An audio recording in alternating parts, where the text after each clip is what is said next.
Au nom du Père, et du Fils, et du Saint-Esprit. Amen. Mon Seigneur et mon Dieu, je crois de tout mon cœur que tu es ici, que tu me vois, que tu m'entends. Je t'adore à genoux devant toi. Je te demande le pardon de mes péchés et ton aide pour faire de mon mieux ce moment de prière. Marie, demeure toute consacrée à Dieu. Saint Joseph et mon ange gardien, intercédez pour moi. Il y a 6 mois, Sia Kolski, un joueur de l'Afrique du Sud, remportait la Coupe du monde de rugby. Il en était le capitaine. Il racontait dans une interview comment sa vie avait été difficile en Afrique du Sud. Il avait vécu dans un quartier populaire de Port Elizabeth, une ville du sud de l'Afrique du Sud. Et il avait eu des conditions de vie difficiles. Sa mère était décédée quand il avait 15 ans. Il avait été élevé par sa grand-mère. Et au début, il avait des conditions très difficiles. Il disait « Enfant, j'avais pas de chaussures, pas de quoi manger, mais j'étais heureux grâce à ma grand-mère qui m'a élevé. » Sa grand-mère disait « Ne laisse pas les moments difficiles tout gâcher dans ta vie. » C'est une belle prière que nous pouvons aussi adresser à Jésus. Nous pouvons lui dire « Seigneur, nous voulons que grâce à toi, nos moments difficiles ne viennent pas nous gâcher la vie. » Grâce à sa capacité de surmonter ces conditions de vie plus difficiles, ce Sia est devenu un héros pour toute une nation. Il a remporté cette Coupe du Monde et il a été célébré, acclamé par tout un peuple. Et il a pensé très certainement à cette grand-mère qu'il avait élevée, qu'il avait appris à être optimiste malgré ses difficultés. Cette grand-mère, elle a été ce protecteur, cette protectrice, ce défenseur. Et dans l'évangile d'aujourd'hui, nous avons aussi mention d'un défenseur pour notre vie, d'un protecteur. C'est Jésus lui-même, juste avant son départ au ciel, qu'il nous promet de nous envoyer ce défenseur. Écoute l'évangile de cette messe d'aujourd'hui. Jésus disait à ses disciples « Il vaut mieux pour vous que je m'en aille, car si je ne m'en vais pas, le défenseur ne viendra pas à vous, mais si je pars, je vous l'enverrai. » Jésus est monté au ciel et il nous envoie ce défenseur. D'autres traductions disent, même au lieu de défenseur, ils disent « celui qui doit vous venir en aide ». En grec, si on regarde l'évangile la langue dans laquelle l'évangile a été écrit, on utilise un mot paraklétos. Parfois, on utilise un mot qui est dérivé directement, paraklé, qui est un mot assez rare, mais qui désigne surtout le Saint-Esprit. Il désigne ce défenseur. Dans l'Antiquité, on utilisait ce mot paraklétos, paraklé, pour désigner une personne qui intercédait en faveur de quelqu'un, une personne assez haut placée, à la cour du roi ou proche des dirigeants, qui pouvait faire avancer une cause ou plaider quelqu'un qui était plus modeste, qui n'avait pas un accès au pouvoir et qui faisait appel à ce paraclet ou cet avocat ou ce défenseur. Le paraclet, c'est celui qui intercède. C'est celui qu'on appelle à son secours.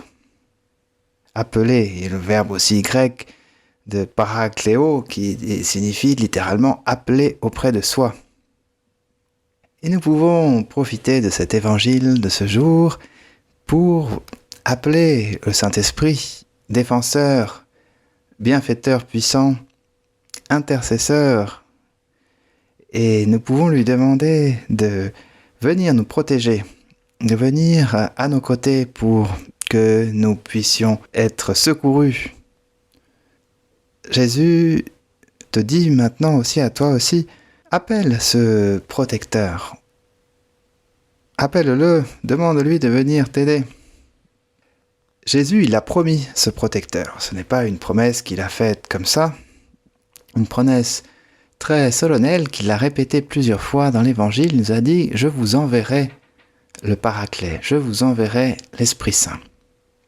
Et toi aussi, remercie Jésus de cette promesse et remercie Jésus d'avoir accompli cette promesse, d'avoir été fidèle à sa promesse. Jésus est toujours fidèle à ses promesses et quand il nous a promis « Je vous enverrai ce défenseur, ce Paraclet », bien sûr qu'il va respecter sa promesse, qu'il va tenir sa parole.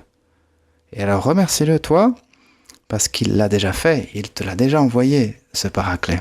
À nous d'en prendre conscience, de lui demander de venir, parce que parfois il attend qu'on l'appelle, ce Paraclet, le Saint-Esprit, le défenseur, pour venir. Il ne va pas entrer chez nous sans qu'on l'invite, sans qu'on accepte qu'il rentre dans notre âme.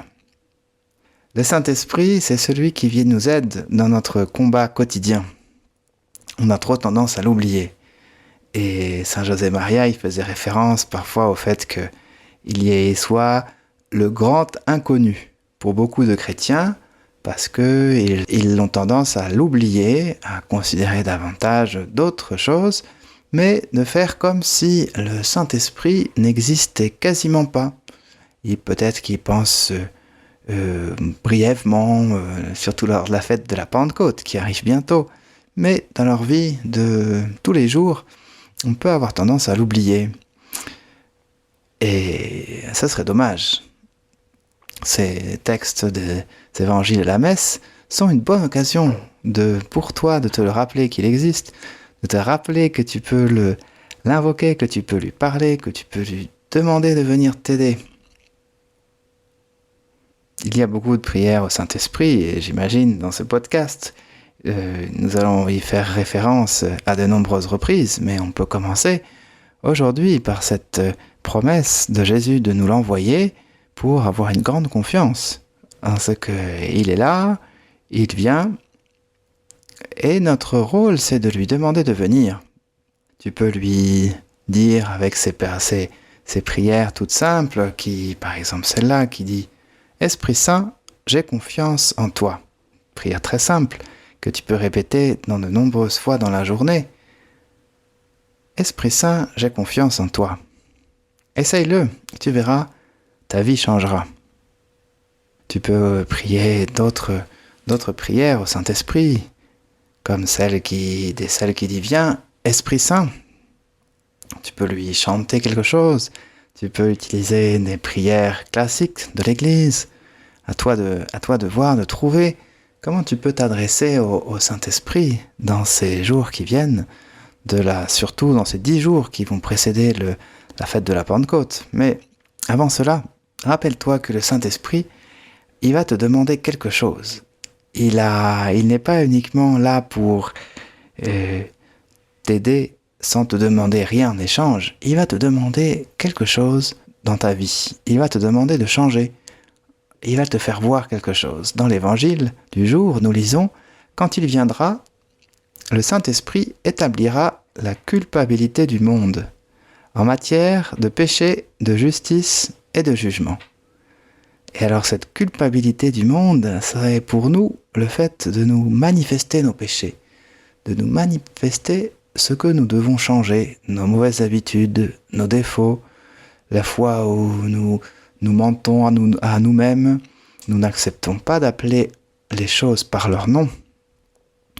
Et c'est cela que le Saint-Esprit nous aide à faire, à voir, à avoir cette lumière pour identifier ce que nous pouvons améliorer dans cette vie. Demandons cela au Saint-Esprit de nous apporter cette lumière, de venir en nous, à la fois effectivement défenseur, consolateur, intercesseur, mais aussi cette lumière, ce feu qui nous purifie. Nous pouvons invoquer Marie, demeure toute consacrée à Dieu, dans cette fin de prière. Elle a vécu toute sa vie pour Dieu, et elle va nous aider aussi à nous adresser au Saint-Esprit, à cette troisième personne de la Sainte Trinité, défenseur, consolateur et lumière, qui nous fait voir ce que nous devons modifier dans notre vie. Je te remercie, mon Dieu, des bonnes résolutions des beaux désirs et des lumières que tu as semées dans mon cœur pendant ce moment de prière. Je te demande de m'aider à les faire fructifier. Marie demeure toute consacrée à Dieu. Saint Joseph est mon ange gardien. Accompagnez-moi toujours en chemin.